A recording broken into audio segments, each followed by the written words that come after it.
Nggak nyangka kalau itu menjadi sebuah restoran dan sekarang ini banyak cabang. Jadi itu benar-benar tidak menduga saya. Karena awalnya pokoknya saya kerja, terus kalau lagi sepi ya saya mesti muter otak, apalagi nih. 3 tahun pertama itu memang tahun yang berat. Tapi saya tidak pernah menyerah. Jadi itu yang membuat saya terus tekun sampai akhirnya ada titik. Kalau kita tekun, Tuhan juga tahu memperhitungkan ketekunan kita.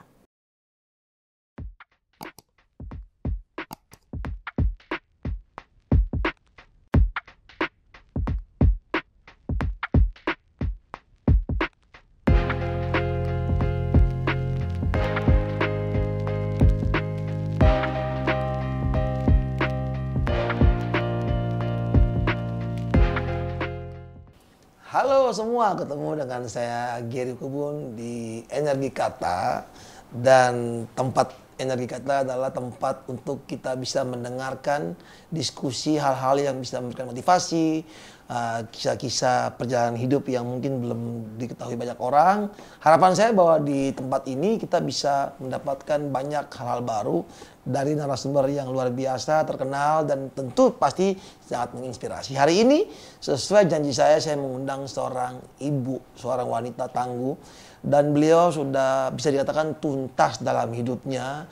Tapi beliau tidak pernah mau berhenti untuk selalu berkarya dalam berbagai hal dan juga masuk ke beberapa dunia yang mungkin baru, tapi itu tidak mengurangi semangat beliau dan sampai sekarang eksis. Hari ini saya undang Ibu Swan. Halo Bunda, Halo. apa Oma ya? Oma Swan. Panggil Oma aja karena memang saya sudah bercucuk 2. Oh, luar biasa. Jadi ya. Oma dan umurnya juga sudah tidak muda. Sudah tidak muda ya. Kepala 6 kan berarti. Iya, tapi semangatnya tuh tetap masih Tapi muda loh. semangatnya 30-40. 30-40, luar Nggak biasa. kalah, semangatnya milenial. Ini milenial. Makasih ya Oma. Sama-sama, saya juga baru kenal Iya. Ibu Gary, juga luar biasa sekali. Aduh. Anak muda yang seusia anak saya. Umurnya Iya. tadi saya tanya 37. Iya, kelahiran Anak 85 saya. ya. Ya, tapi talenta Gary Aduh. itu luar biasa. Aduh, terima Dari kasih. bisa nyanyi, terus penguasaan bahasa. Ini buat saya, wah hebat ini anak muda. Mungkin ini juga talenta dari Tuhan ya, Oma ya. Jadi bagaimana pada waktu saya mengilhami sesuatu yang menjadi kelebihan kita, Ya. jangan sampai kita cuma gunakan untuk kepentingan pribadi. Kita harus bisa membuat ini menjadi berkat untuk banyak orang, ya kan? betul. Nah, energi kata. Kenapa namanya energi kata? Karena Ya, itu yang saya tanya. ya itu ya. Ya. Semua yang keluar dari mulut kita tuh punya energi. Kalau dalam bahasa Alkitab, penuh kuasa. Ya. Kalau kita menerjemahkan dalam bahasa umum, energi. Kenapa? Contoh, Oma. Misalnya nih, Oma Swan. Saya ingin membeli barang. Harga ini ingin saya tawar. Tentu kan yang harus saya lakukan adalah saya berbicara dengan dia. Ada kata-kata yang keluar. Ya. Mempengaruhi orang itu untuk berbuat sesuatu. Ya, betul. Nah, ada energi yang keluar. Kalau tanpa itu kan nggak mungkin. Contoh kedua misalnya suami istri. Ya. Banyak tuh dalam rumah tangga tengkar-tengkar, selalu tengkar nggak pernah selesai. Kenapa? Karena masing-masing mengeluarkan energi. Itu yang membuat kenapa sering bertabrakan pada waktu di mana seseorang masing-masing pihak merasa diri selalu yang betul, positif dan positif bisa tengkar.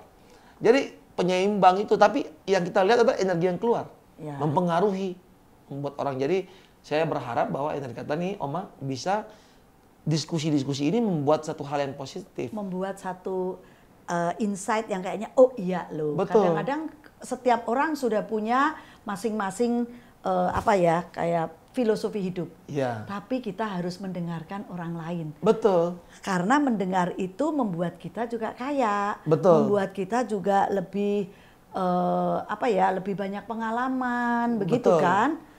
Karena menurut saya, Oma, manusia itu tidak akan lebih pintar dengan berbicara, tetapi akan lebih maju kalau mendengar. Itulah kenapa Tuhan menciptakan kita mulut cuma satu tapi telinga dua, Betul, supaya lebih Ken. banyak mendengar daripada berbicara. Dan ini energi ini luar biasa sekali. Kenapa? Saya pun juga udah umur energi. Nah, Betul. energi ini datangnya dari mana? Ya, betul. Dari Tuhan, dan energi itu gratis loh. Betul, betul. Nggak bayar seperti kita menghirup udara kan? Betul. Hanya kita kadang-kadang suka males. Iya. Coba energi kalau dipakainya yang buat yang nggak bener. Betul. Kan akhirnya juga jadinya nggak bener. Padahal Tuhan mau energi dikasih gratis Betul. untuk kebenaran, untuk yang benar, untuk yang positif. Betul. Nah, akhirnya kalau orang tahu memanfaatkan energi yang positif, hasilnya akan positif. Betul, Betul ya? betul. Karena setuju. berawal dari pemikiran positif, dia hanya berubah menjadi sebuah langkah semangat, terus memotivasi untuk melakukan, dan terjadilah sesuatu itu berawal dari pemikiran positif ya. Jadi saya percaya bahwa Om Aswan juga adalah seorang yang dapat memberikan dampak yang positif bagi penonton Energi Kata ya. Saya terima kasih lah Oma sudah merapat ke saya juga baru kali ini ketemu anak muda yang luar biasa yang energinya juga positif sesuai dengan energi kata. Energi Kata. saya dulunya suka membuat bukan video, kalau video sampai sekarang masih bikin. Dulu suka bikin kata-kata. Saya senang rupanya pada waktu mendengarkan orang-orang senior-senior yang terdahulu seperti Pak Maria Teguh dan mungkin ada beberapa yang lain yang di saat dimana kata-kata itu kita baca atau kita dengar kok membuat kita semangat. Disitulah saya berpikir saya pun bisa nih kayak gini nih, saya harus coba berawal dari tulisan-tulisan lalu bikin video. Lama-kelamaan saya pikir rupanya ini diterima dan banyak yang sangat luar biasa tuh Oma. Saya pernah baca beberapa kali di komen TikTok saya ada orang yang sampai mencoba untuk membunuh diri atau nggak tahu lagi mengambil keputusan apa untuk menghadapi kehidupan mereka yang lagi banyak masalah, tapi berubah setelah mendengarkan video saya. Disitulah saya berpikir kenapa saya tidak terus menularkan hal-hal yang seperti itu, ya kan? Dan dia berfungsi pedang bermata dua untuk diri saya juga. Saya juga bukan orang yang baik-baik amat, tapi sejak saya mulai berbuat hal-hal seperti ini, rupanya dia memagari saya juga untuk kamu biasanya kan sudah ngomong orang jangan emosi, kok sekarang jadi emosi. Akhirnya juga itu berpengaruh buat saya. Itu puji Tuhan, saya anggap itu hal-hal yang memang hal yang bagus ya kita. Dan rata-rata energi yang positif itu tentu bisa membawa dampak yang positif buat lingkungan minimal. Lingkungan yang terdekat kita, keluarga kita, teman-teman kita, terus nanti lebih jauhnya ke masyarakat. Luar biasa. Satu lagi Om Aswan ini kan di bisnis kuliner. Saya senang sekali. Kenapa? Karena kayaknya akan nyambung. Saya sendiri kan backgroundnya adalah perhotelan. Oh, lah sama. Kita lulusannya sama-sama perhotelan. Saya juga masak. Saya juga bikin bakery, pastry, ya kan. Jadi sempat juga pernah di restoran, pernah di hotel, dan rasanya kalau ngomong sama orang yang kuliner tuh kayaknya nyambung banget gitu, Oma gitu loh. Apalagi yang datang ini adalah seorang owner dari satu restoran yang dikenal ya, Dapur Solo gitu kan. Saya pernah membaca kisah Om Aswan ini start awal dari di daerah Sunter ya, itu bikin rujak ya kalau nggak salah ya. Dari garasi. Itu apa yang membuat Oma itu bisa akhirnya mengambil keputusan nih bisnis yang memang kayaknya menjadi passion gua atau apa? Tahun 80-an kalau 88 ya. 88 ya. Gini ceritanya. Setelah saya menikah dibawa suami ke Jakarta. Terus pastinya suami saya nggak mengizinkan saya kerja karena memang saya nggak punya siapa-siapa keluarga di Jakarta. Waktu itu saya sudah keburu punya anak satu yang saya lagi mengandung lah ceritanya, karena habis menikah nggak lama saya mengandung. Terus suami saya udahlah nggak usah kerja. Nah ternyata saya tuh orang yang aktif dari mudanya, dari saya remaja. Bapak saya udah meninggal waktu saya SMP kelas 2. Jadi saya udah terbiasa tuh jualan telur asin, jualan batik, terus jualan jamu. Pokoknya apa aja yang halal, yang bisa dapat duit. Dapat duitnya itu karena keluarga saya, adik-adik saya 4. Jadi ibu saya tuh saya kasihan ngelihat dia membanting tulang untuk menghidupi 5 anak kan nggak gampang. Jadi saya sebagai anak yang paling tua, saya harus punya prinsip gini, saya harus cepet-cepet kerja supaya adik-adik saya bisa sekolah. Itulah yang membuat saya waktu muda itu udah mulai jualan apa aja yang penting halal.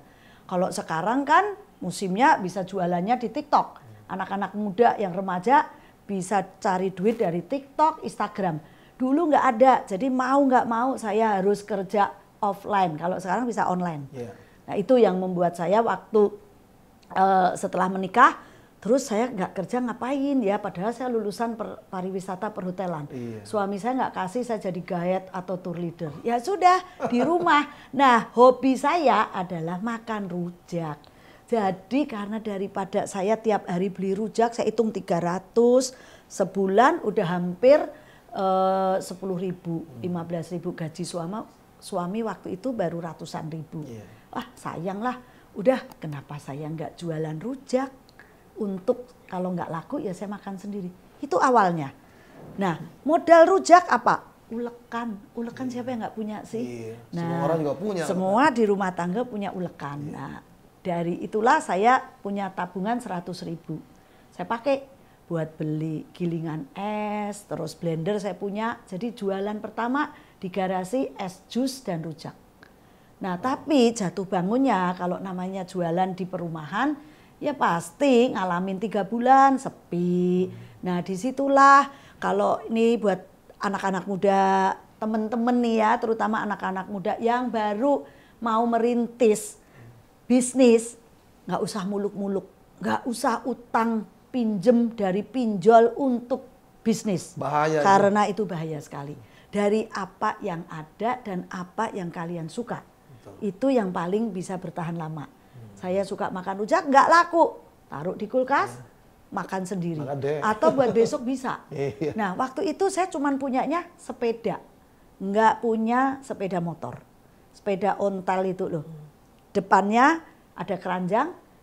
Anak saya waktu itu umur setahun, saya mulai itu anak saya umur setahun. Dalam kondisi anak setahun. Ibu luar biasa ya. Itu mulainya. Jadi kalau sore saya ajak anak-anak keliling naik sepeda, saya dudukin.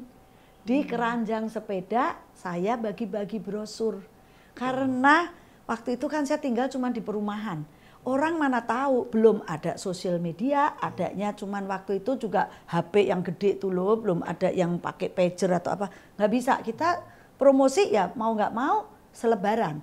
Selebarannya saya tulis kertas, tulisan spidol, udah tiap sore saya ajak anak saya keliling. Oh lokasi yang terdekat ya lingkungan perumahan. Kemudian seminggu nanti lingkungan yang agak jauh. 1 jam atau 1,5 jam tiap jam 4 sampai jam 5 sore. Itu rutin saya tekunin. Nah hasilnya apa? Orang tahu, kenal. Wah jualan rujak bisa melalui telepon. Karena telepon kan langsung ada nomornya. Ya karena saya dikasih pinjem perumahan dari kantor karya suami saya. Jadi ada teleponnya. Ya itu yang dimanfaatkan, fasilitas dari suami dipakai untuk yang benar. Pasti oke gitu loh. Awalnya itu. Berarti sebetulnya Oma ini luar biasa loh. Di tahun 88 beliau sudah menerima orderan loh. Bayangkan. Itu kan baru booming sekarang orang kalau order via Gojek apa itu ya. Dulu tapi ibu udah ngelakuin itu yang bisa dikatakan 30 tahun lebih ya. Hampir 35 sekarang kan ya 35. Luar biasa ya. Nah teleponnya juga bukan telepon yang sekarang HP, masih telepon Telkom. Yang gitu Telkom ya. Iya. 021. Tapi waktu itu motivasi dari Om Aswan ini hanya sebatas karena dari ini saya punya ilmu nih, masa saya cuman di rumah aja, motivasinya cuman itu ataukah mungkin dulu ada berpikir motivasinya kepengen punya uang juga, tabungan. Karena saya hidup di Jakarta, itu juga biaya tinggi. Kalau cuman ngarepin suami aja, kan juga rasanya kita cuman dapat jatah dari gaji suami. Apa salahnya sih punya tabungan buat beli baju, buat beli mainan anak-anak, atau mungkin nanti kalau suami lagi kebetulan kalau namanya orang kerja nggak bisa selamanya kan, dapat duitnya kan juga kadang nggak ada bonus, nggak ada apa, kita punya uang. Jadi kalau kita suami istri, kalau bisa istrinya membantu suami, apa salahnya? Karena keuangan itu akan lebih kuat begitu daripada suami sendiri. Itu aja motivasinya. Nggak nyangka kalau itu menjadi sebuah restoran dan sekarang ini banyak cabang. Jadi itu benar-benar tidak menduga saya. Karena awalnya pokoknya saya kerja yang terbaik. Kalau bikin rujak ya bikin rujak yang enak. Terus kalau lagi sepi ya saya mesti muter otak, apalagi nih. Kalau sepi saya harus jualannya apalagi, saya tambah apa lagi. Nah itu terus 3 tahun pertama itu memang tahun yang berat. Kalau orang mulai usaha tanpa modal gede. Kalau modal gede pun juga semua punya risiko. Iya. Kalau nggak laku ya modalnya habis. Tapi kalau modal kecil nggak laku ya nggak apa-apalah. Hitung-hitung kita belajar. Iya, Tapi iya. saya tidak pernah menyerah. Betul. Kalaupun udah ada kadang-kadang juga udahlah ngapain dia jualan cuman dapat omset 10.000, 5.000 waktu itu, ngapain saya terusin? Mending saya nonton sinetron. Iya. Tapi saya langsung gini, ini kan nggak produktif. Coba aja, toh saya juga nggak membutuhkan harus dikejar-kejar, saya harus membiayai rumah tangga masih dari suami. Iya. Uang saya adalah cuman buat tabungan, kenapa saya menyerah gitu loh. Nah, jadi itu yang membuat saya terus tekun sampai akhirnya ada titik.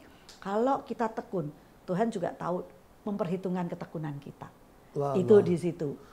Luar Nanti biasa. ada titik-titik kita itu kayak dikasih satu pencerahan atau terbuka jalannya. Nah, tapi kalau orang sudah keburu putus asa, Iya. apalagi anak-anak muda sekarang kerja baru 3 bulan nggak laku udah ganti, Betul. ganti lagi. Ini biasanya nggak akan. Tuhan tuh mau ngasih apa bingung gitu loh. Iya. Oh, lah kok udah ganti? Padahal mau saya kasih rezeki yang gede, udah ganti. Nah, tunggu lagi. Itu satu hal yang betul karena zaman sekarang ini kan banyak orang pinginnya kan instan ya, sama ya maunya cepat. Tapi ada satu lagi semacam entah itu situasi atau saya nggak tahu apakah semua orang mengalami enggak. Ada anak-anak yang saya lihat mereka lagi berusaha tapi cepat jatuh atau down karena tidak disupport sama orang tuanya. Karena orang tuanya malah menganggapnya bikin apa tuh gagal. Jadi kadang-kadang ada orang tua juga yang selalu memberikan hal-hal yang negatif. Jadi menganggap misalnya anaknya dia ini maksudnya mau usaha nih. Iya kan? Tapi kebetulan orang tuanya mungkin ada duit ya. Mereka minta usaha untuk duit untuk bantu usaha. Dia ada punya gitu, terus usaha dikasih terus gagal. Sudah dikata-katain, akhirnya mereka down. Mereka down lalu mereka akhirnya merasa bahwa nggak percaya diri lagi untuk itu. Nah, banyak juga situasi kayak gitu. Oma, makanya saya sebetulnya salah satu yang sangat menentang orang tua yang menyalahkan anak karena dia gagal untuk melakukan sesuatu padahal dia betul-betul mau berusaha dibandingkan yang cuman ngabisin waktu, ngabisin duit orang tuanya. Saya nggak suka kalau orang tua itu menjatuhkan mental anaknya karena anggaplah kalaupun dia gagal atau belum berhasil itu anggaplah ongkos dari dia sekolah gitu loh, pengalaman ya. Kalau dia menekuni itu seperti yang Oma bilang tadi, kita jalani atau tekuni apalagi itu hobi kita, tentu pada ada titik di mana memang betul Tuhan akan membuka jalan. Kapan itu kita nggak tahu, tapi kalau kita berhenti berarti kita sudah nggak sampai ke level itu lagi. Level Tuhan mau buka tadi, udah mau saya kasih rezeki, kok udah nggak ada gitu kan. Nah, tapi memang benar sih anak-anak muda ya, saya sebagai orang tua, anak saya itu juga sekarang punya usaha. Pabrik jajan pasar iki kue. Ya saya kasih kesempatan dan saya biarkan untuk dia istilahnya mengeksplor kreativitasnya. Itu yang orang-orang tua harus dukung aja. Bahkan saya sekarang diem-diem untuk dia promosi, wah saya yang gencar. Kalau ketemu orang nih, ayo follow Instagram anak saya, nih beli di anak saya. Orang tua harus gitu, tapi nggak usah ngomong sama anaknya, udah diem-diem aja. Kita bantu dari belakang. Ya otomatis kalau modal pastinya kalau kita mampu ya kita berilah. Tapi kalau kita nggak mampu ya anaknya suruh usaha sendiri. Dan kita bantu dengan apa yang kita bisa. Itu buat orang tua. Luar biasa ya. Ini nasihat ini anak muda juga dengar, orang tua juga nonton nih. Jadi luar biasa. Ya mudah-mudahan anak-anak mudanya itu jangan gampang menyerah, jangan kayak sekarang. Saya kadang-kadang lihat kok gampang amat ya anak-anak muda sekarang. Punya duit baru 5 tahun, rasanya duitnya udah waduh jadi apa tuh sultan, jadi orang kaya. Sultan, sampai saya bingung. Loh saya 35 tahun sekarang, kalau dibilang kaya ya kaya itu relatif. Tapi saya merasa cukup karena saya nggak butuh banyak. Orang jangan dinilai dari kekayaannya terus wah hebat, enggak. Orang itu adalah pribadinya dan potensinya. Itu aja. Kita kalau punya potensi, punya pribadi yang baik, nggak perlu pakai barang-barang branded, nggak dilihat orang sebodoh teing gitu kan. Kayak saya juga Mama ngapain saya pakai branded yang baju ratusan ribu aja cukup kok. Ini yang kita perlu Iya. anak-anak muda nggak usah istilahnya sekarang pansos deh untuk dilihat. Wah, tapi duitnya dari mana nggak tahu. Itu yang kemarin saya lihat kasus-kasusnya, walau ternyata duitnya pansos dari penderitaan orang lain. Iya. Nah jangan, mending kita sederhana tapi hidupnya bahagia, happy. Betul. Karena kalau buat makan, buat saya nih sekarang, makan 100.000 sehari aja udah cukup. Nggak perlu makan yang mewah-mewah. Kalau punya duit mewah sekali-sekali, sebulan sekali atau setahun 2 kali nggak apa-apa, cukup, bisa. Betul. Tapi lebih nikmat makanan yang istilahnya comfort food, makanan kayak dapur Solo gitu, Iya. lebih enak. Betul. 30.000, 50.000 kenyang. Apalagi pakai baju, ini produk dalam negeri. Iya. 200.000. Kalau saya lihat, pertama orang-orang yang suka pamer itu memang mereka pertama belum matang ya. Dan yang kedua, sebetulnya sesuatu yang sering ditonjolkan itu malah menunjukkan bahwa sebetulnya dia bukan berada di level itu. Saya melihat orang ya, Oma Swan, orang yang bodoh atau orang yang tidak bijak, dia akan tahu sesuatu yang dia mau. Tetapi orang yang bijak, dia akan tahu sesuatu yang dia tidak mau. Ya. Nah, yang sesuatu bukan yang mau, yang tidak mau. Karena nggak sadar, ini nggak penting, ini nggak perlu kita pamer, ini nggak perlu kita beli. Ini kita, mindset orang kaya dan orang tidak kaya itu beda ya, kelihatan. Ya. Mindset orang yang kaya, Kaya beneran. kaya beneran. Jadi bukan kaya bohongan. Betul. Ada OKB yang katanya orang Iya. kaya baru, kaya bohongan dan kaya Betul, kaya bener-bener kaya. kaya-kayaan ya. Jadi kalau orang yang kaya beneran, dalam hal membeli sesuatu atau membuat sesuatu, tentu dia berpikir tentang investasi. Ya. Biarpun itu misalnya itu pun misalnya beli mobil nih ya, beli mobil. Sebagian orang punya mindset bahwa dia beli mobil buat gaya-gayaan. Oh, dia beli mobil yang mewah-mewah. Tapi dia beli mobil yang sebetulnya seadanya tapi bisa bermanfaat untuk menggantikan daripada dia naik Grab dan sebagainya. Berarti kan investasi. Ya. Saving ya kan? Nah, Ya. kalau orang yang bukan kaya beneran, dia beli supaya dia terlihat kaya. Dan itu pun utang kredit. Itu. Dan akhirnya terakhir Ya kan? menyusahkan dirinya Susah. sendiri. Banyakan kredit nggak bisa Betul. bayar, kalau bisnisnya lagi macet nggak Betul. bisa bayar. Padahal Betul. buat apa? Beli mobil yang namanya Ferrari Iya. di Indonesia nggak cocok. Nggak cocok. Banyak polisi tidur. Saya bisa beli, Betul. tapi Tapi saya nggak buat mau beli. apa gitu kan? Saya lebih seneng beli yang ya SUV. Betul. Udah Betul. cocok kan? Betul. Makanya ya mungkin pengaruh perkembangan zaman juga ya, Oma, membuat orang banyak yang kaget. Dia culture shock terhadap perkembangan zaman dan mungkin ada peningkatan sedikit dalam kualitas hidupnya membuat mereka langsung tiba-tiba wah gitu kan. Ya. Tapi itu ya semoga dengan video ini teman-teman lain yang menonton ya, harapan saya mungkin belum sampai ke arah situ ya janganlah ke arah situ. Karena jujur aja Oma, ada beberapa nama yang kebetulan sudah tersangka ya, tapi ada yang menyusul atau DPO. Salah satunya teman dekat saya, teman sebangku saya waktu kuliah yang sampai sudah katanya diduga sampai ke 5 triliun itu teman dekat saya, teman sama-sama kuliah di Surabaya kan. Jadi saya juga kaget kan, maksudnya apakah itu masa sih, seingat saya ini orang kan diam, teman sering tak gara-gara tak ganggu-ganggu juga waktu teman kuliah kan, saya kan kayaknya penguasa gitu. Kayaknya Kok sekarang menguasai gitu ya. Tapi saya tuh anti bully, saya nggak suka ngebully orang. Ya. Cuman saya menguasai panggung ya, karena memang mungkin talenta terbawa dari dulu, selalu saya jadi leader-leader gitu kan. Tapi saya nggak mau membuli orang. Misalnya kayak ada orang yang kayaknya lucu kalau diganggu-ganggu kan waktu zaman sekolah. Saya nggak mau, kenapa? Waktu kecil saya digituin, saya nggak suka. Jadi saya malah berada dalam level pimpinan, tapi itu untuk memproteksi, bukan untuk malah menyerang. Memproteksi orang, kalau ada orang yang dibully saya lawan tuh, nggak boleh. Jadi biar mereka nyaman. Nah, teman itu teman dekat saya gitu loh. Saya kaget juga kan pas waktu lihat di media sekarang DPO kalau nggak salah, nggak tahu sudah tersangka belum, sampai level 5 triliun kan. Buat apa sih uang triliun?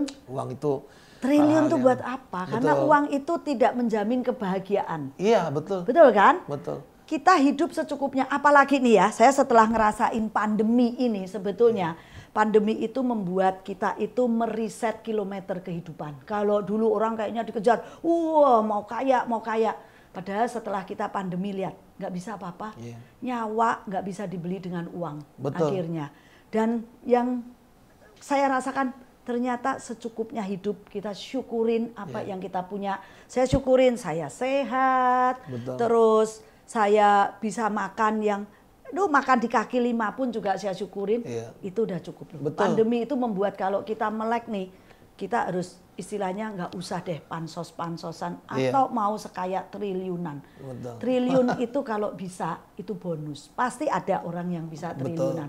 Tapi caranya harus yang benar, jangan ambil dari penderitaan orang. Punya triliunan tapi merugikan orang, buat apa? Dan biasanya kalau punya triliunan, saya rasa kalau nggak perusahaan gede sekali, grup jarang. Pribadi nggak akan punya triliunan. Loh, saya udah ngerasain kok. Kita pensiun, punyanya paling. Kalau karyawan ya punyanya mungkin ratusan juta atau puluhan juta, tergantung level. Kalau pengusaha, pasti 2 digit atau 3 digit. Nggak akan bisa punya triliun. Kecuali kita usahanya tambang. Tambang. Ya kan, betul nggak? Betul. Tapi sebetulnya juga bagi saya, ya itu kembali lagi, kekayaan itu tidak bisa membeli segala hal ya. Misalnya dia bisa beli jam yang mewah, tapi dia nggak bisa beli waktu, kan? Dia bisa beli tempat tidur yang mahal, tapi tidak bisa membeli mimpi yang indah, tidur yang nyenyak, ya kan? Loh, punya triliunan, akhirnya hidupnya nggak bisa tidur. Buat apa? Pernah ngalamin nggak, Gary? Betul. Saya pernah ngalamin walaupun nggak memiliki triliunan, tapi saya pernah ngalamin nggak bisa tidur karena rupanya di situ saya belajar ya, betul. Hidup ini satu-satunya supaya kita bahagia cuma satu hal, apa? Bersyukur. Iya. Dengan apa itu yang kita punya sekarang. Itu kita sudah akan merasa memiliki segala hal. Tapi kalau kita selalu merasa belum bersyukur, kita selalu akan merasa kurang, selalu melihat orang lain dan menganggap bahwa orang lain itu lebih dari kita ya. Kok orang ini lebih hebat dari kita? Buat apa gitu loh, gak ada gunanya sebetulnya. Ya itulah iri, dengki. Rasanya kalau orang lain, kok bisa gitu? Saya mau, itu nggak usah. Udah bersyukur tuh ya, saya bisanya gini, pede dengan apa yang kita punya. Karena itu peribahasa zaman dulu. Padi berisi, makin merunduk.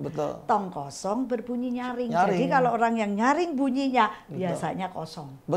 Ya, ini mudah-mudahan anak-anak muda yang sekarang ini usia milenial nih, 20-an mungkin udah lupa peribahasa. Kalau dulu kita diajarin peribahasa. Memang perkembangan zaman saya lihat banyak sekali bukan cuma sekedar apa namanya peribahasa ya. Tapi jati diri bangsa kita juga banyak yang sudah mulai tergerus, sudah mulai hilang gitu kan. Anak-anak sekarang juga mungkin sudah nggak tahu tuh apa sejarah-sejarah Indonesia ataupun juga anggaplah alat musik tradisional juga lama-lama hilang. Makanya Nusantara itu sebetulnya harus dirawat karena negara kita itu akan kembali jati diri kalau kita bicara Nusantara. Nah sekarang saya lihat kan kadang-kadang kalau ada perayaan yang Nusantara yang berbau seperti agak ke candi-candian apa, ada sebagian warga negara Indonesia sendiri yang menentang dan sebagainya, kan lucu. Ini kenapa? Karena kita sudah terpengaruh dengan budaya-budaya luar.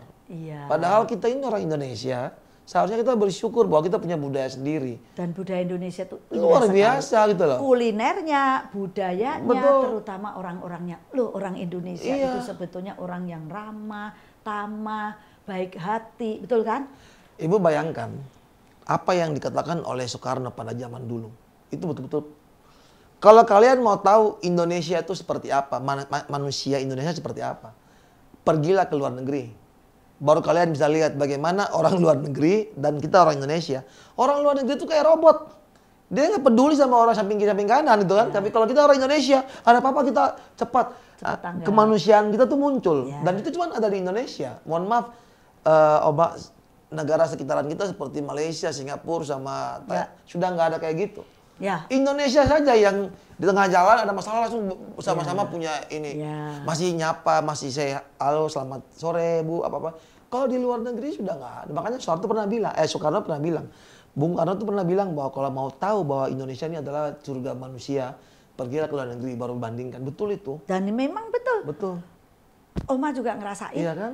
Ternyata saya tetap cinta Indonesia. Iya. Kulinernya, budayanya, terus bangsanya itu ramah-ramah. Iya. Saya tidak menyesal dilahirkan sebagai bangsa Indonesia. Betul. Jadi ya Dan teman-teman sekarang sana. ini saatnya Gary yang generasi muda tuh milenial jangan minder. Betul. Kita ini bangsa yang terhormat sebetulnya. Betul, betul. Bangsa yang harus kita harus bangga dengan diri kita sendiri dan dengan negara kita dan dengan Pancasila. Nusantara ini loh, kerukunan beragama, kerukunan berbudaya itu yang harus kita rawat. Betul. Kita, ayo makanya nih anak muda Oma semangat sekali ya Oma ini ya. Diajak sama Gary, luar ayo biasa. Kita berbincang-bincang dan siapa tahu nanti kita bisa ke pelosok-pelosok ya. Amin. Iya. Pansosnya itu jangan kita pamer kekayaan, tapi kita membuat orang-orang lain yang di daerah supaya naik kelas. Betul, betul. Itu yang sekarang saya juga lagi pikirin. Apalagi selama saya masih punya tenaga, punya waktu, saya bisa berbagi. Berbagi tidak harus uang. Karena berbagi dengan uang itu juga menjerumuskan orang. Belum tentu bagus.